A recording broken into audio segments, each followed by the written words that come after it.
یہ اس کا NDC طرح ہو جائے گا. ٹھیک ہے, کچھ بھی نہیں ہو سکتا ہے. یہ سوچ رہے ہیں کہ جس طرح اس نے 22 سال کاوش کی ہے, 22 سال کے بعد وہ آ گیا حکومت میں. ہم تو کسی پارٹی کے ساتھ نہیں ہیں, سیدھی سی بات ہے, لیکن فضل الرحمان کے پیچھے تو میرے خیال میں انسان کو نہیں جانا چاہیے. تو یہ بتائیں کیا حکومت مخالف دینا چاہیے؟ اپوزیشن کی جتنی جماعتیں, نون لیگ, پیپل پارٹی, سب اکٹھی ہو گئی کر لے, مطلب اس کی ریزن بتائیں نا آپ. چلو آپ ادھر آئے ہوئے ہیں یہ پتہ کرنے کے لیے کہ اس کی ریزن کیا, کیوں دھرنا دینا چاہیے.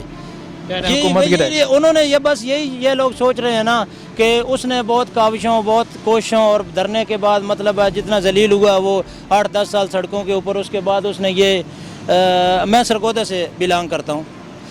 سرگودا میں 5 سیٹوں پر مطلب یہ ہوا تھا الیکشن, اور 5 کی 5 جو ہے ادھر سے نون لیگ جیت گیا.